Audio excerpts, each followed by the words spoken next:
Tethered Nation, you've often heard me talk about Tethered and their saddle setups and how much I love them, and that I've given them credit for helping me expedite my learning curve or becoming a more mobile and more aggressive hunter, especially whenever it comes to doing out-of-state hunts.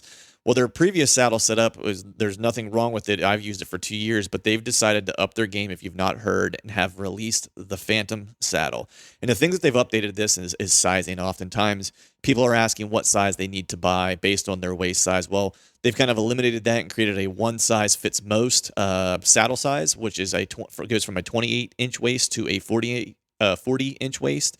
They developed comfort channels. One of the biggest things people would talk about is just like overall comfort when they get into the saddle. The saddle is comfortable to begin with, but how could they increase that even more? So what they did was they created comfort channels on the loop in which the bridge kind of connects into.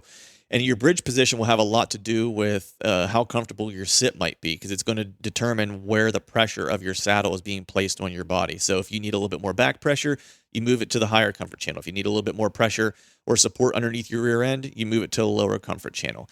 The other thing, one of the biggest things I think, overall is, that has to do with comfort is how high you're setting your tether. And a lot of times when you're getting into a tree, depending on the size of the tree, where the branches are, things of that nature, you can't always get your tether height exactly where you want it to be. For me, I like to set mine right about neck height. But if I have a branch that's in the way and I'm hunting public ground and I can't cut it, I might need to set it higher or lower, and that's going to impact the length of my bridge away from me, essentially, or the distance from me to my tether. And the only way I can adjust that is by having an adjustable bridge. And Tether has created the Utila bridge, which allows you to make that adjustment on the fly, super easy to kind of adjust that length to the optimum position for you to have the most comfort. The other thing that I'm really stoked about that is probably a little bit underlooked is the lineman loops. Now, the lineman loops on the Mantis are fine, but they're not as rigid as the ones on the Phantom saddle are. And the reason why they're a little bit more rigid and bigger on the Phantom saddle is that it's a lot easier to find them whenever you're trying to, ascend or descend in the dark. So for all these reasons, if you've not checked out Tethered, I would go to tetherednation.com, check out their saddle gear, and specifically take a look at the Phantom saddle. The first thing I do in the morning before a hunt, before a scout, or just before getting ready for work is have my morning coffee, and I'm sure most of you out there listening are the same. Make sure you're filling your mug with Skull Brew coffee, as it is the only coffee company that is both 2% for conservation certified and donates 10% of its profits to conservation organizations to help secure the future of our wild places. So head to skullbrewcoffee.com and choose between 3 killer roasts of coffee and know that you are supporting conservation with every sip.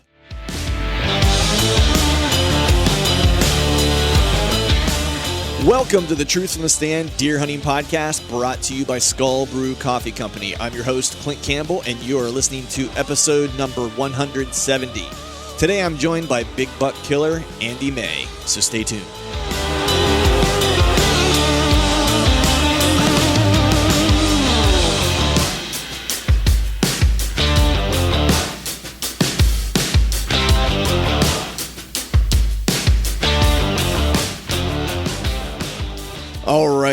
All right. What is going on out there, people? Hope you are doing well. Hope you are feeling fine. I think that that opening phrase now probably has a little bit more gravity to it than it has over the past several years of doing this podcast. First and foremost, before I get started, I just want to say I hope everyone out there is doing well. I hope that you are, or you and your family are healthy and weathering the storm that we're in at the moment as best as y'all can. It's weird times, strange times for sure. I don't know that, at least in my lifetime, I don't remember anything quite like this. I think the closest we could probably get to would probably be the September 11th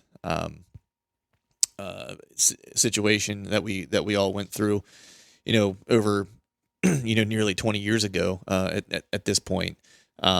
So I don't think there's a playbook for this for, not just for the people who are trying to help manage what's going on, but I don't think there's a playbook just personally either. For those of us that are, either on lockdown, I don't know that there's any place in the U.S. quite yet that's completely on 100% lockdown, if memory serves. It could be suggested lockdown, I guess you could say. My family and I have been kind of in somewhat self-quarantine for the better part of, or over a week. We had we started a little bit early actually, because we had a little bit of a possibility that there was someone who was exposed at my daughter's school. I guess it was 2 weeks ago before things got really kind of hairy, and so we were under quarantine until they got the testing done of those folks. Everything was cool, so then we were good to go.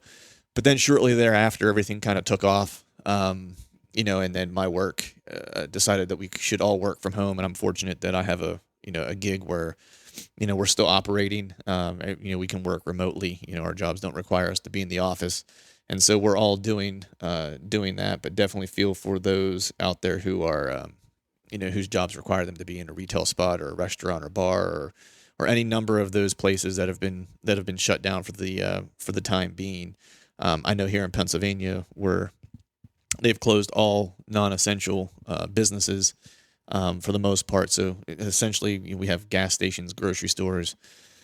For the most part, and I believe like the post office, which seems to still be running. I'm sure there are a few other, type of things that I'm missing as far as like truckers and stuff like that are still taking goods from place to place.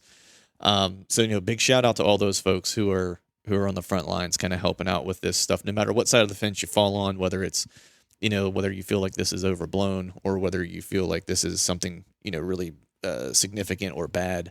I think that we can all recognize there are plenty of folks out there who are making sacrifices, and just want to say, thank you to those folks for that. As far as, my household goes, I don't know how long we'll be under, limited movement, if you will. At this point, we're still able to go to the grocery store and do things like that. We're getting by. Everyone here is okay, healthy for the most part. I mean, we had some just normal common cold stuff that we've been kind of all getting over, but nothing related to the pandemic and so forth. So with that, before we jump into the podcast, I figured, there's a couple things I've been doing to try to kind of keep myself occupied during the course of all this, outside of, my normal work, because learning to work differently, working remote has its challenges. It's everyone's learning to communicate a little bit differently and stuff like that. So that notwithstanding, there are things I try to do throughout the day, or I think as hunters, that we can use this time of trying to find the silver lining here a little bit, that we can use this time that we're given to maybe do things that we've put off, or that we maybe oftentimes don't have time to do. Actually, first, let me back up for a second and say, like, the big news in our household actually is that the dog, for the first time ever, actually spent the night in the house unattended overnight last night and was a good dog. So we rescued him going on 2 years ago. I believe it was 2 years ago. And he has really bad anxiety issues when we got him. I think I've mentioned that on here a couple different times. And so anytime you're not with him, like he'll have an accident in the house. He doesn't go any other time except if you're not with him. If you put him in the basement, because I tried to let him live in the basement, he would just go to the bathroom. So he has a place, like a domicile that I've created for him in the garage, and that seems to have what has worked, where he didn't go to the bathroom. He's comfortable and good to go. But the idea was to always try to transition him into the house so he could, live in the house with his family. And so I was like, well, with all this extra time that we have, I was like, maybe we should try to take a trial run at letting him in the house, when we sleep, since we have time, and, we're getting up early, going to bed a little bit later and so forth. So he doesn't have as large of a window to get into trouble. And so we started doing that last night for the first time, and he did really good. So I'm hopeful that he'll end up being a house dweller now for the remainder of his days, which would be super cool, because I just like having a dog in a house. But going back to what I was saying, like what my kind of plan is during the course of the day and what I try to do to use my time wisely is, like, the first thing I do is I try to be outside, my house as much as possible. So not, we're in that social distancing space, or that, that time frame. So I'm not gallivanting about, but what I am doing is, spending time in my backyard, maybe taking the dog for a walk. There's a little grassy area near our house, near our little neighborhood, where I can go over there and throw the ball at the dog, that I have a pretty far distance that I can chuck it and he can run. So I go over there and run him with my daughter. She and I play a good bit of basketball outside. She's all into that right now. So we shoot some hoops in the driveway. As far as the hunting related stuff that I do, I'm really using this time to do a little bit more e-scouting. I've mentioned here on the podcast that I'm probably going to have an additional trip. Unfortunately, my Colorado trip is canceled now for an elk hunt that got canceled, not due to the pandemic, but just some other unforeseen circumstances. So that's canceled. So I'm adding a whitetail trip, and I'm either going to go. I think it looks like I put a poll out on Instagram. It's either going to be Missouri or North Dakota. I'm leaning Missouri, personally. So we'll see where that lands. But with that, there's some more, planning and scouting and stuff that I need to do, because I'm not going to get out there to be able to actually do a boots on the ground scout. So, I'm doing a lot of e-scouting right now to kind of investigate those areas. I've kind of been looking at this one area in particular for like a little while. Actually, if you haven't watched the YouTube video, I start mapping out how I plan out-of-state hunts, and this particular area is one of the areas that I looked at in that video. There'll be a couple more videos hopefully to come if I can get some time to finish editing those. But I do, sit around. I have plenty of time inside now, and so I'm, using that time to do, a little bit of e-scouting. If you're in one of the states right now, PA is kind of limited in how much I can move about, but if you're in a state that isn't in like some type of, limited travel restrictions and so forth, and they've not closed down public lands, like I know Illinois has closed down public lands and stuff like that. But if you're not in one of those states, socially distance yourself into the timber and go do some scouting, like do some e-scouting, even if it's in your home neck of the woods, and head out to the woods and take a walk and see what you can find and put some boots on the ground and start making a plan for next year, validate some things, find where the sign was from last year. We all know that that's not the end all be all, but it's a really good starting point. That way, when you hit that October timeframe, you can kind of go back to those areas and validate whether that sign was laid down in October, November, or if it was, secondary rut when that sign was laid down. So that's another good thing you can do. You don't have to be around people for that, as long as you're still allowed to travel to those places in your state. The other thing that I'm doing a lot of, and I think across the board, I'll speak for myself, but I think more broadly for hunters, especially bow hunters, this is a great time if you have the room in your backyard, to shoot your bow almost religiously.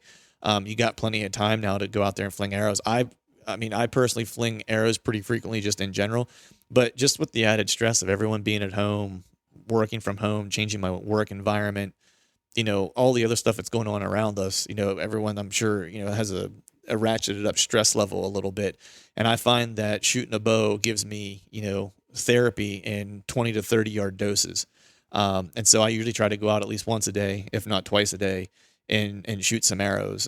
Just breaks my thinking cycle, and it makes me concentrate on something else other than like my work. Or, whatever the newest news cycle is, which I try not to pay much attention to if I can, but it seeps in, no matter how hard you try. And so I try to use that as a way to kind of get outside and get my mind off of things and try to have a little bit of normalcy. I think the other thing we can do, and I think this just helps with health in general, is, especially if you're kind of quarantined for the next couple weeks or 2 weeks or whatever the case is,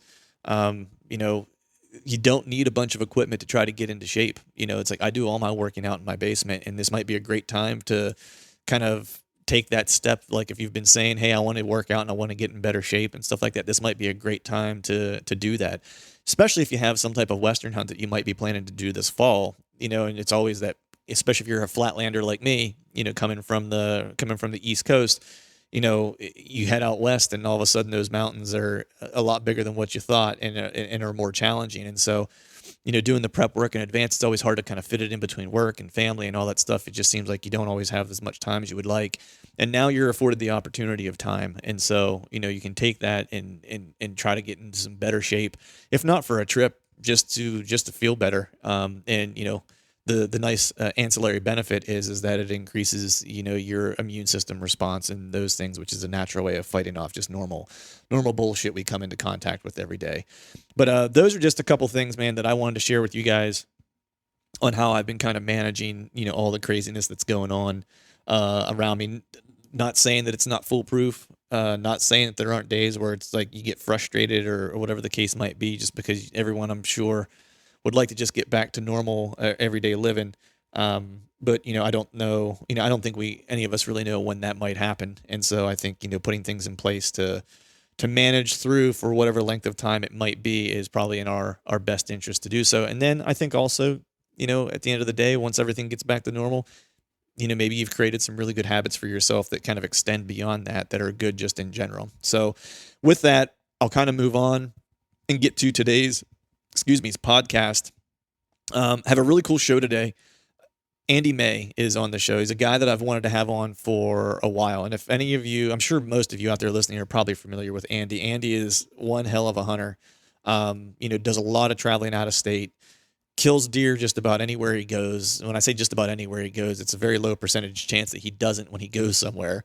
He just has a really high kill percentage, and he takes and does really just high opportunity sits and does his homework.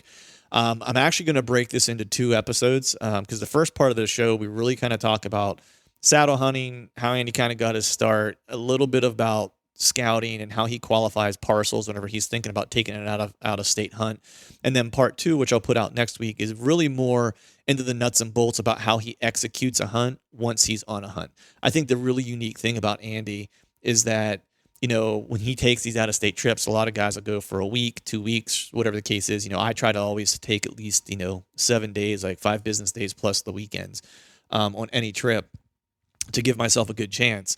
Andy's one of these guys that's doing it on like 4-day trips, 5-day trips, where he has some knowledge, maybe not a lot in some places, and some trips even as little as 3 days, and getting it done. And so I have a lot of respect for how he does it, and particularly not just killing deer, in these most of the time public land, places, especially when he's traveling out of state. But the caliber that he's killing as well is impressive. I would have respect if the person was killing, younger deer that were just, that were decent deer. But Andy's killing mature bucks on these trips. So, I don't think I'm telling tales out of school when I say he's probably one of the best hunters that I've ever had on the podcast and had the opportunity to talk with. So with that, we're going to go ahead and turn this over to Andy, get him on the line, and talk all things whitetail with him. And as always, I want to thank you all for listening.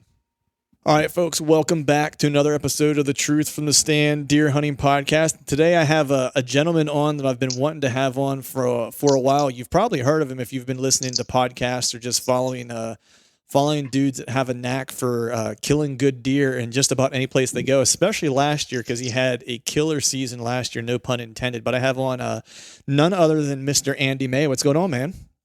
Not much, Clint. How you doing, buddy? I'm doing good, man. I'm hanging out here in Pennsylvania, looking forward to some warmer weather. It finally got warm. I think we actually hit 70 this week, man. It's I broke out the shorts for the workout this week in the early morning hours, which is usually in the winter it's pants only because I work out in my basement. It's not super warm, but I finally broke out the shorts for the morning pre-work workout.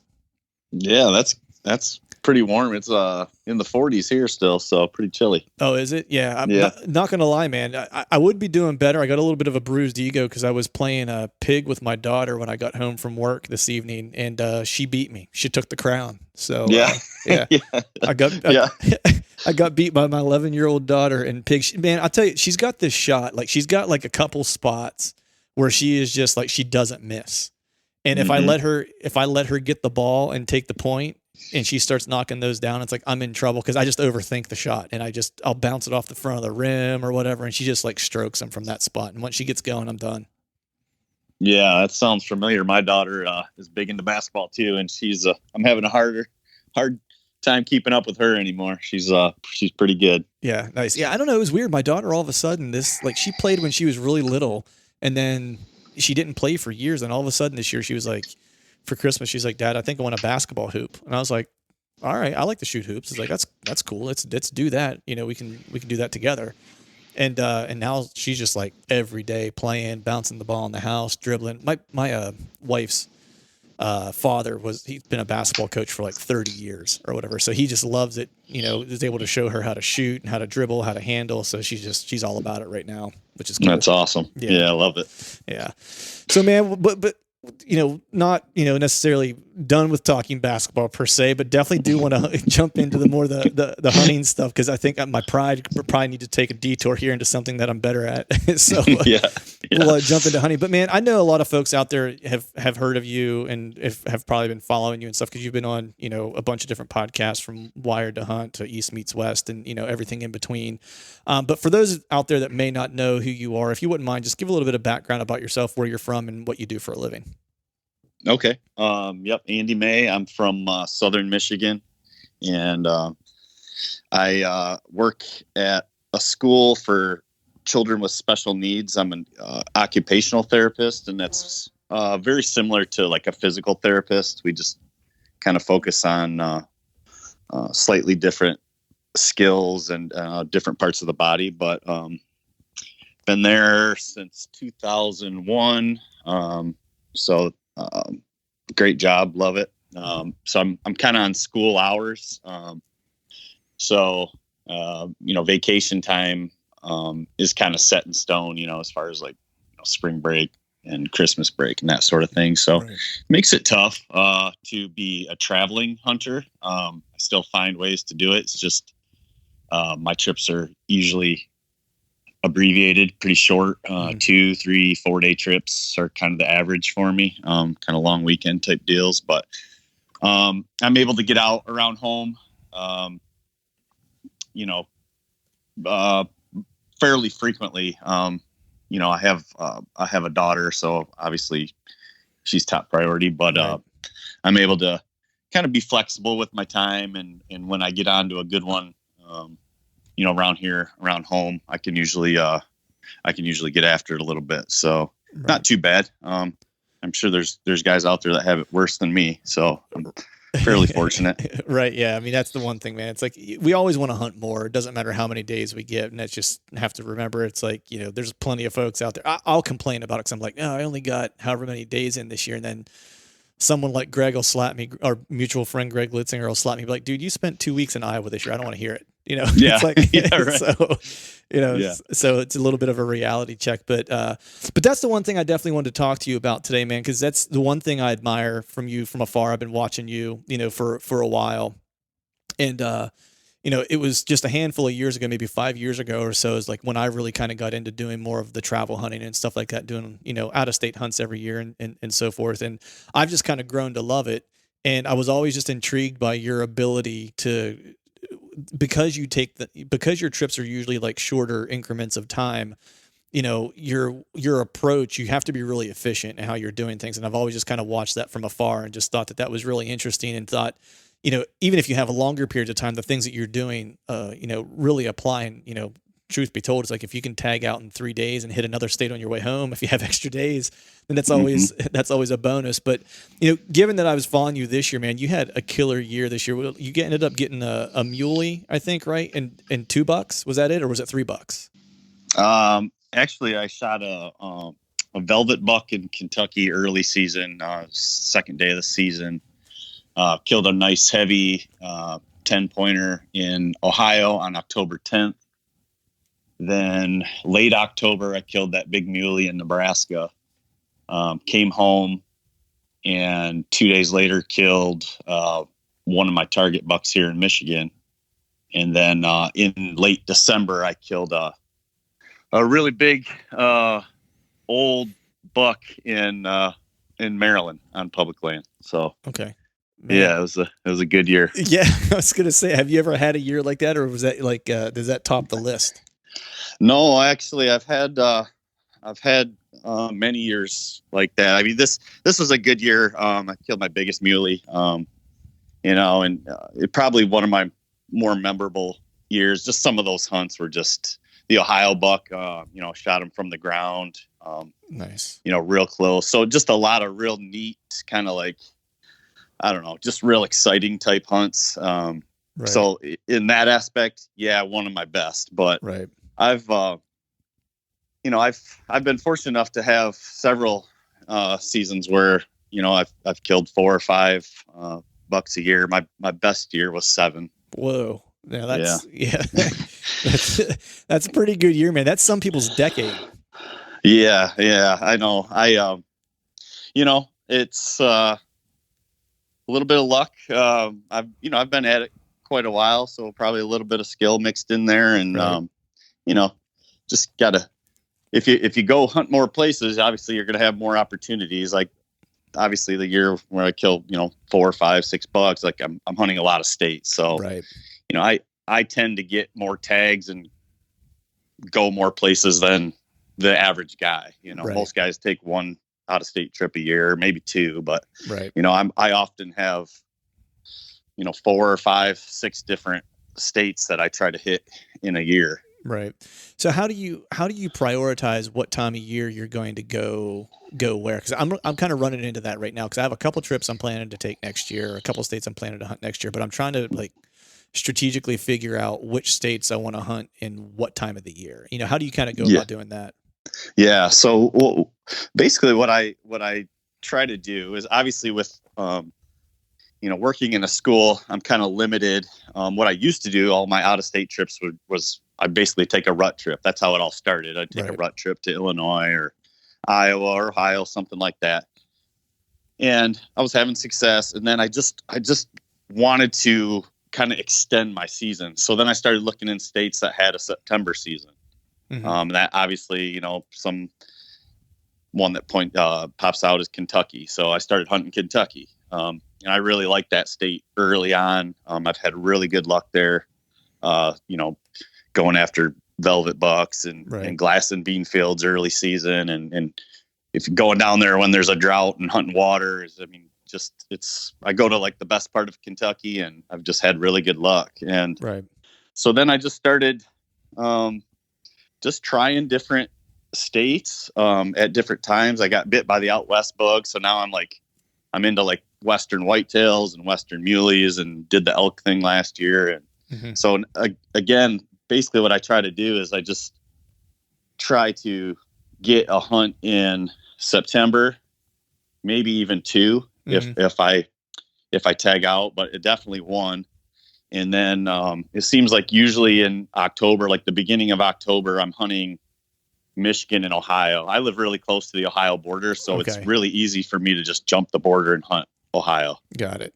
It's not the good part of Ohio, but at least it's another tag, and I can hunt. It's basically, I consider that my home ground. It's so close. Right. Yeah, so I remember I heard you talk about you actually went and glassed before work one morning, and it just added like an extra 40 minutes to your drive or something like that. Yeah, exactly. Yeah. Yep. So just right across the border there, I can get into some deer. And usually, beginning of October, mid-October, late October, right in there, that's usually when I'm focusing on Michigan and Ohio. Mm-hmm. And then, once November hits, then I'll take like some sort of trip during the rut. Often it's like in Iowa, Illinois, something like that. Maybe Ohio, maybe Southern Ohio, something a little different than the flat part of Ohio where I'm near. Right. And then I just started taking another trip, more like late November and now even into, late season, like late December. And it's like, I just keep trying to add more trips throughout the year. So now I'm looking at states that have like a season that goes into January, just to get more options, to get out there. I really like the challenge of tackling new ground and new habitat and new terrain. I really enjoy that. So I try to make it a point to hunt a lot of different types of ground and different types of terrain. And now I'm starting to see like the different challenges in hunting those different types of terrain, like during different times of the season. Right. So, I've really enjoyed learning that and kind of tackling that challenge. Right. I mean, I think that's my favorite part because even when I hunt my home state, Pennsylvania, it's like I typically don't hunt the same public year over year. I'm usually on a new piece or a couple new pieces every year, just because I want to see what's around the next bend, what's over the next ridge, or whatever the case is. Maybe I have like a little bit of FOMO, the old fear of missing out type of thing. Yeah, which can be good and can be bad. This year, it's interesting that you mentioned you got the western bug. It's like I do like to go elk hunt. I was supposed to elk hunt this year, but that trip just recently got canned. So I'm actually thinking of switching one of my whitetail trips to the Dakotas is what I was thinking, because I've never hunted whitetails out west. Yeah. And so what's your experience out west been like? How has it been different? How have you had to change things up? How have you had to think about things differently, hunting out there versus the Midwest? As far as whitetail, or you want me to throw muleys in there as well? Let's start with whitetail and then go to muleys if you want. Okay. I, I and maybe you feel this way too. I know Pennsylvania, from what I hear, can be a challenging state to hunt. Yeah, for sure. And where I'm at in Michigan, it's the most challenging place I've hunted. I'm not saying it's the most challenging out there. Mm-hmm. It's just the most challenging place I've hunted, and I've hunted, I don't know, like 15 states. Right. So when I go, out of state, it just feels easier because I think by hunting in Michigan, it was just a really good training ground to be, I guess, to be maybe a better than average hunter, I guess. Mm-hmm. I don't know if you can get it done here. I feel like you could probably get it done in most places. Right. But when I went out west, obviously, you're into much more open ground. And from what I could tell, really good numbers of deer. They're very visual, moving very well in the mornings and evenings, even in October or even early in the season. Mm-hmm. So obviously a tactic out there is much more glassing and being patient and spot and stalk type hunting, right? Which I just really, really like. In fact, I think all my hunts out west have been from the ground. I think I've yet to get up in a tree. Really? Yeah. So I really like just different than what I'm used to. So that's why I really enjoy going out there. It's just a new challenge, and I love being on the ground and being mobile. I hunt a lot from the ground, even here. Right. But out there, it's like now you can maneuver and glass and make strategic moves and try to intercept deer that are moving, or if you see one that goes into this river bottom thicket or something, and he's kind of bedded there, and then you can move in and get in tight, as close as you can and try to set up that way. So right. I really enjoy how visual everything is, instead of, like typical Midwest where it's more of like an ambush type right. hunt where often you're reading sign or going off like maybe a trail cam picture or something like that. But out right. there, you're actually viewing the animal do something and then trying to, like I said, intercept or get in close to where you see that deer bed down. Right. Yeah. That's the one thing for me this year. That's kind of every year I try to pick something that I want to get better at. Last year was moving to more of like a back tension style release, shooting my bow. I just wanted to add that in because I was feeling like at times I was punching my trigger or whatever, and I wanted to move away from that. And so I worked with Greg to kind of make the switch. And then this year for me, it's more, I had jumped a legit Boone and Crockett deer in a draw on a CRP field in Iowa this year, and I hunted him once from the ground because there was no trees to get into. Mm-hmm. And I only ended up hunting him that one time because I just wasn't confident in hunting him from the ground for the next however many days and trying to track him down. And so I abandoned it, ended up killing a deer, during that trip. But, that trip made me really kind of think like, you know what, I want to be able to hunt no matter the scenario and be confident in being able to hunt whatever the terrain kind of dictates however I need to hunt, so absolutely this year for me is about, becoming more proficient and learning how to be a better ground hunter so I can add that to my bag of tricks. The other thing is too, is you can probably relate to this coming from Michigan, in Pennsylvania, tons of pressure, just like Michigan, especially on public. I mean, even private around here is, pressured more than a lot of Midwestern states, I would imagine. And, I think what I'm finding to a degree is I'm getting into some of these pockets where there aren't any trees to really get into. And, because of that, I'm finding a ton of deer sign in those areas because those deers just kind of go to those spots. They know they're not going to get bothered. There's no way for anyone to really hunt them if they want to hunt elevated. And so they kind of hole up in those places. And I'm finding most of my sign, or the best sign I'm finding on public, is in those areas.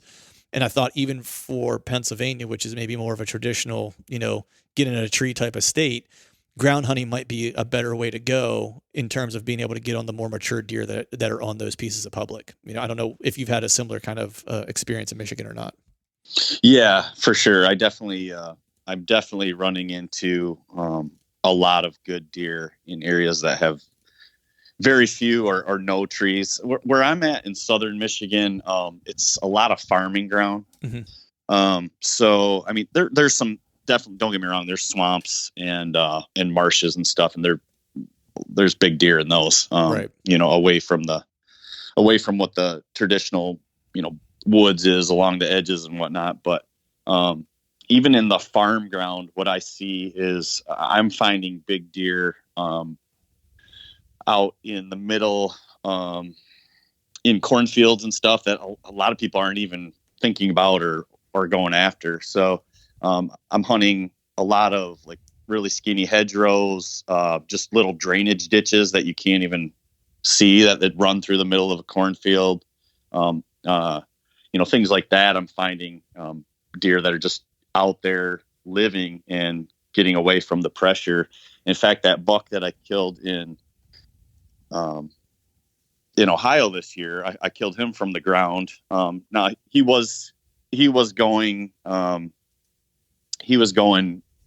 in and out of this little tiny, basically a little hedgerow. Right.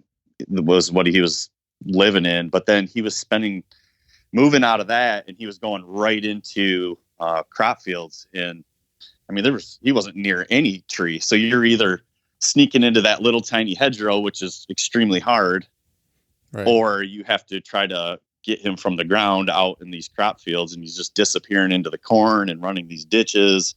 And, you just get little glimpses of him if you're in the right spot. It's not like you can glass him from the road. right. You know what I mean? So I do find that, especially in areas that are higher in pressure, and even just in like that northern Ohio area, it's just so open. That's major farming community there. So like they literally get rid of most of their hedgerows, and they reduce their woods to like nothing, like little tiny 2 to 10 acre woodlots that are usually big, mature, open woods. And right. it looks like you look around, there's no CRP ground, nothing like that. Everything is planted in to some sort of row crop. And you're like, man, where are these deer living? But they're out there. Right. And it's pancake flat. There's not an elevation change anywhere. It's like the most odd place. It would be like Kansas if I was just going to say that. Yeah. If it had CRP ground, you'd be like, man, this is like Kansas. But it doesn't. It's just all beans and corn and beans and corn, and then this little tiny woods. And then you might go a mile and a half before you see another woods. In the next woods down is 5 acres. And the deer are running these crop fields like completely hidden, like edges. And sometimes like corn and like beans can make like this temporary edge, and away from the road, away from trees. And I'm getting onto big deer, like hunting from the ground, like slipping through the corn right on the edge, or even those little drainage ditches that might have a few trees every so often. Right. They got water in them, like kind of snaking through the landscape. Deer are working those too. So I'm getting on some really good deer in those types of areas. Right. I was just going to say, it's like, I would imagine if you could find a ditch, I mean, and you just said, I was like, if you could find a ditch, that would probably be a place to look at, just because it can also kind of stay out of being skylit at all. If they can get down in that ditch, and it's just, again, as you said, it just creates an edge for them to follow. How are you kind of figuring out that there's deer in there, or what particular place? I'm sure you're doing some glassing, but are you also kind of getting into the corn or into the crop fields and kind of looking for tracks along those edges and stuff like that to confirm that they're actually using it and that there's a deer sizable enough that you want to chase? Yeah. So like, this time of year, when everything's cut and stuff, I'll walk all those edges, and, you find buck sign, you find deer sign, you see where they're traveling, along those ditches. And then you could really tell, like, man, these deer are really hidden. They might have a little spot where they might be visible from, maybe a random house or something, but like you got to be at the right place at the right time. And they're, for the most part, really hidden, just working these hedgerows and stuff. And usually when the crop comes down, like when the corn comes down, the beans are gone, they're pretty much gone. They don't stay. There's just not enough habitat anymore. So what they do is they kind of migrate to maybe a really nice piece of property of private land or something that someone does own a large chunk of quality habitat. Or there's like these basically like I guess you'd call them like metro parks or something, like 5-10 miles away. Like they'll literally go all that way to get into quality habitat. But yeah, I do a lot of scouting this time of year, but then I also do like in-season scouting, and I'll run cameras sometimes if I can, like on those ditches or on the edges, or even in those little woodlots sometimes. And when I get a picture or a sighting or a track of something that piques my interest, that's when I'll start working the area with glass, or even just kind of, I guess I'd call them like a half observation, half potential kill type setup. Right. Since I've been hunting there long enough, I start to figure out how these deer use the landscape and how they move through it while staying hidden. So a lot of times now I have a really good estimation of where I might lay eyes on them, or maybe even have an encounter with them. Mm-hmm. But like that buck last year, I had a picture of him on this little, there was a little piece of property that had some decent cover on it, kind of like young trees, and I wouldn't call it like set aside type habitat, like set aside field type habitat, like good ground cover. Right. And I had a picture of him there at a scrape in early October. But it was at night, but at least I got a direction of travel, and that's what led me to start glassing the surrounding area. So I set up, and I was set up to glass that hedgerow. I walked the edge of that property, and I found tracks kind of cutting through this low spot in this bean field, and so I just set up and just off that so I could glass. And that's where he popped out of, was that little skinny hedgerow. Nice. So then once I saw that, I mean, it's pretty much straightforward. The hunt didn't transpire straightforward, but he's on it's October 10th. He's doing what he does, the same thing. He feels completely calm. Like he has no idea that he's being watched. Under surveillance. Yeah, exactly. So it was a pretty straightforward setup, and I mean, it almost didn't work out, but it ended up working out. But yeah, that's kind of how I do it. It's a really interesting area. It's a challenging area, and what I like about it is like there's nobody. I don't know anybody in that area that's doing what I'm doing. Right. Like everybody else is, if there's a tree or they're in those little woodlots, you go into most of those woodlots, there's tree stands and ladder stands and ground blinds and everything else. But as far as I know, the very few of those deer are getting killed. The big ones with a bow. Now, most of them get killed during gun because it is so open. It's very easy to do deer drives, and they do the deer drives. Trust me. Right. It's crazy. I totally understand that coming from PA, man. That's it's a pretty common thing here. It's interesting, man, because I mean, what you're kind of talking about a little bit is, zigging when others zag, right? It's like, especially when you're in high pressured areas, it's like you got to figure out where other people aren't to a degree. I always say that it's like when I go out to scout, it's like I'm scouting people as much as I'm scouting deer.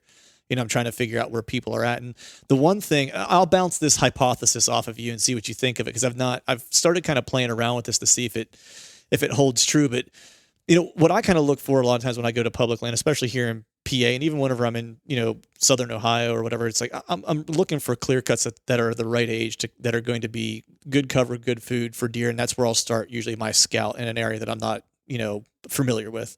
And so some of these pieces in PA that are new to me this year, there's so much ground in PA that it's just hammered by hunters. There's stands everywhere that aren't taken down. And so it's just what I started doing, like when I got to these clear cuts, even if they weren't, typically if it's not of the age where it's going to be good for browse, where the browse starts to get up off the ground far enough to where it becomes not as desirable from a food standpoint, like to me, I still even kind of prioritize looking at it, because what I've started to find, if I can find, especially if it's on the side of a hill or on the side of a mountain somewhere, and I find an area where there's water ingress, right? Where it's like, there's like it's not a stream. It's just like, it'd be like a runoff of the mountain or whatever that kind of runs through, that runs through that clear cut.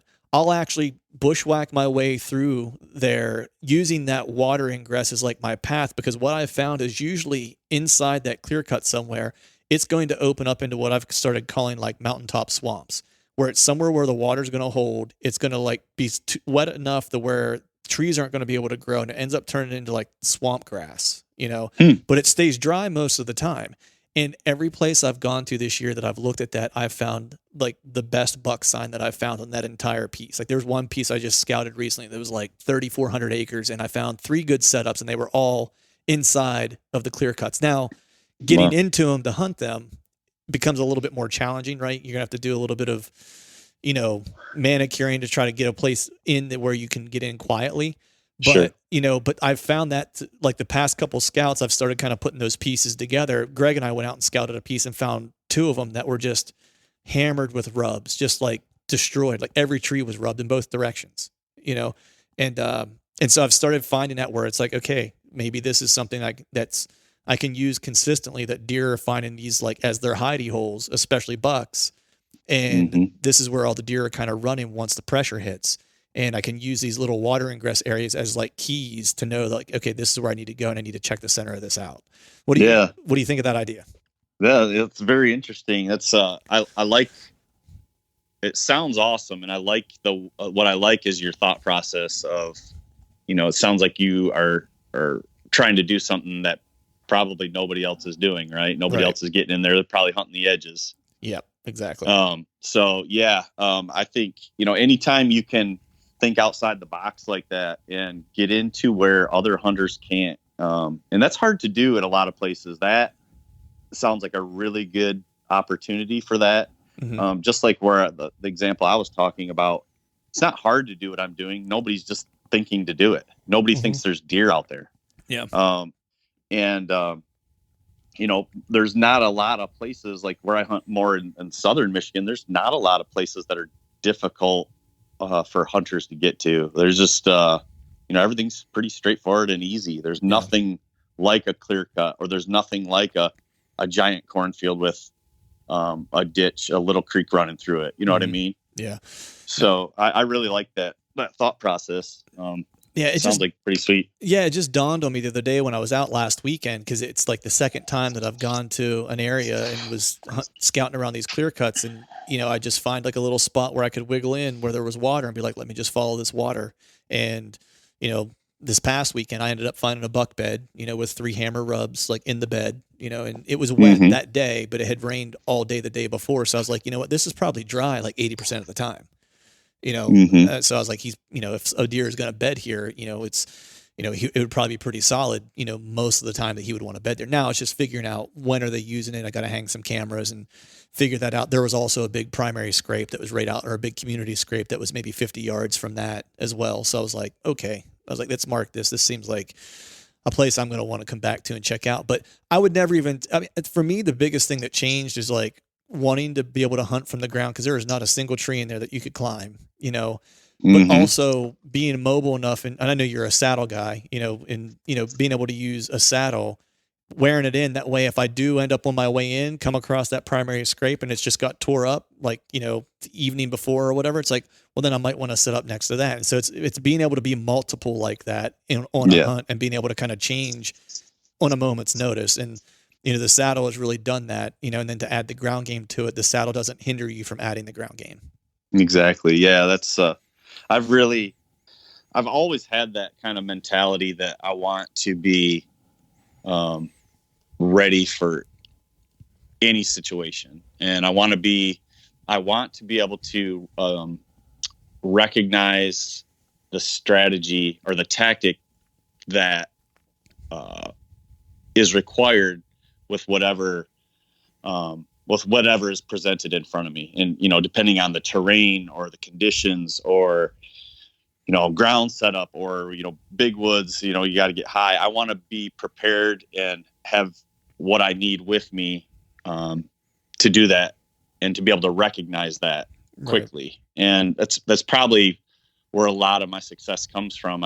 I feel really confident that, no matter where I go, I'm able to kind of figure things out really quickly. And I don't really know how. The only thing I can pinpoint is that it's just a lot of experience. I've been just doing this for so long. Right. But what I really like about the saddle that you touched on is that it's just so versatile. I can hunt from the ground with it. I can get 30 feet up with it. I could, if I see a buck bedded in a CRP field, I could go stalk that deer with that on. Mm-hmm. I don't have to worry about stashing a stand or anything like that, or carrying extra weight, something that's going to be noisy. It's just all right there. Yeah. And one thing, I mean, I've mentioned this on a few podcasts now, but I'll reiterate it because I think it's huge. The fact that you can set up with the tree between you and where you expect the deer to come is such a huge advantage in two cases that really stick out to me. And ironically, both of these instances happened to me this year, and they both resulted in kills. I can hunt really, really low now at just above ground level to, let's say, 10 feet low, like where if you were in a tree stand, you're going to stick out like a sore thumb. But now I can set up on the backside of a good sized tree at 2 feet up, 10 feet up, and I can put that trunk of the tree behind where I'm expecting the deer to come from, and I can be completely hidden. And that's how I killed my Michigan buck. I was 10 feet up and I shot him at 5 yards. Wow. In Michigan too. That's crazy because, I mean, what people will say all the time is like, hey, Michigan, Pennsylvania, you got to be 25 or 30 feet or they'll pick you off. Yeah. Yeah. And it was in a spot where there was one tree, and it was a big giant tree. And I literally just set up on the backside of the trunk, and he came through coming around this, coming off this point and came up onto this. It was like it was an island, but where I shot him, it was like the only tree that would be, everything else was kind of like skinny, like sapling type stuff. Right. And I was able to stay completely hidden. I even came to full draw, like he was within 10 yards of me, and I came to full draw on the back side of the tree, and then just slowly peeked around in the saddle and put an arrow in him. And then the other case where I think it's very valuable is in more of like a big wood setting where you have a lot of like I guess what you'd call like climber type trees, like beanpole trees. Right. Historically, if I was hunting those areas, I'd take a climber or a stand and sticks. I need like 6 sticks to get up, where I needed to get out of eyesight. Or a climber, you're climbing up, 30 feet. Well, now I can get in those beanpole trees and do the same thing. I can just stay on the backside of the tree. And when I killed my Maryland buck, it was just that. It was like hill country. Mm-hmm. And big, mature, these I think they're called tulip poplars. And when there's not a lot of sunlight, tulip poplars can get a lot of like bushiness. They can actually have a lot of cover. But when there's not a lot of sunlight, they grow up like big, like telephone poles. Mm-hmm. And that's all that was in there. And I climbed up, and I was probably 20, I don't know, 24, 25, I'm just guessing. But so I was still up, but the way these deer were coming down off the ridge, like I needed to really, if I was in a climber, I would have needed to be higher. Right. And I was able to just set up on that backside in a completely bare tree. And like I had deer coming by me. None of them knew I was there. Right. I mean, it was completely awesome. So there's 2 cases where I think the saddle really shines. And I'm not saying it's the best tool for every situation, because I don't believe it is. Right. But I do believe it's the most versatile. So that just kind of fits my style of hunting.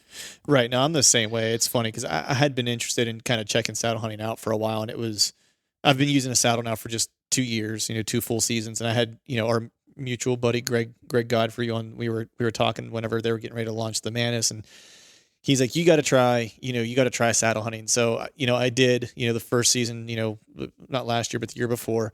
And I think it was my second hunt, and I ended up arrowing a doe on the second hunt out of it. And I did exactly what you said, which was I kind of hid behind the tree. I actually drew behind the tree and then slipped out as soon as she hit the shooting lane and slipped an arrow in her. And that was it. And from that moment on, I was like, all right, I'm sold. I was like, the fact that I can kind of hide from the deer. And then there was one where I didn't even kill a deer. I was set up on the edge of this food source. Back in the timber, there was some oak trees that were dropping acorns. So I was kind of set up in a staging area, and I set up in an area where I was like, the deer shouldn't be coming from this direction. Well, wouldn't you know, like where I had set up and gave myself a blind spot where I had openness, like I didn't have any cover, was exactly where the deer were coming. And this tree wasn't there were a ton of branches, and I didn't really want to have to do a lot of trimming. This was on my dad's property, actually. And so I only got up in, and I was actually running out of time to get into the tree because I kind of got to that spot late. And so I climbed up in, and I was maybe 12 feet off the ground, and that was it, and this doe pops out, and I'm like, man, if she sees me, they're like, my hunt's done. You know what I mean? Like completely over. And so I was like, well, let me swing to the backside of this tree and just see if I can stay hidden. And so I basically rotated it around the tree with her as she came around the tree, and just continued to keep the tree between she and I until she finally moved off far enough away. And she never had a clue that I was there, and deer kept filtering through for the rest of the evening.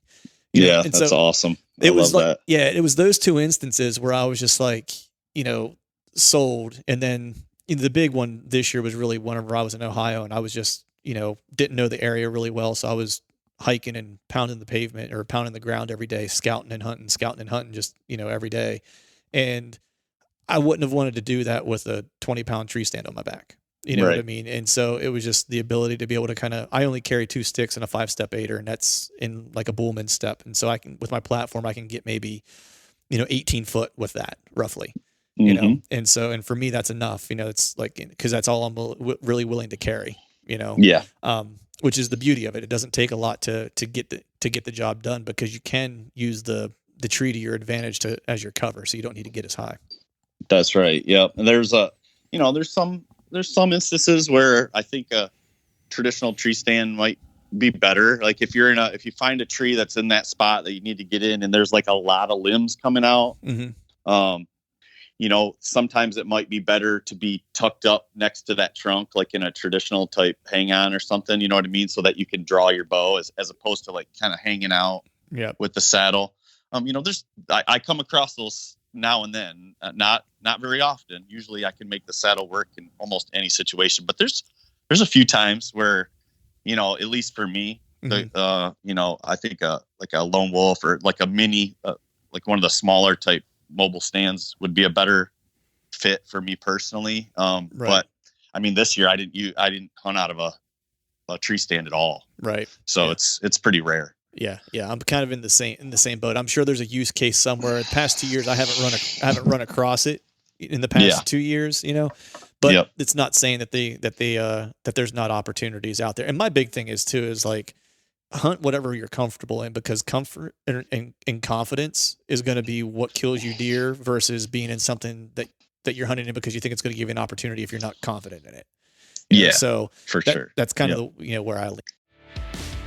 All right, folks, that is a wrap for today's show. I'd like to thank all of you for listening. And if you haven't yet, please head over to iTunes and leave us a 5-star rating. And be sure to subscribe to the podcast. And if you've not yet, hit the subscribe button on the YouTube channel as well. And before we shut this thing down, I need to give a big shout out to our partners who continue to help us make this podcast possible. Tethered, Exodus Outdoor Gear, Skull Brew Coffee Company, Gumleaf USA Boots, and Day 6 Specialized Gear. And until next time, we'll see y'all.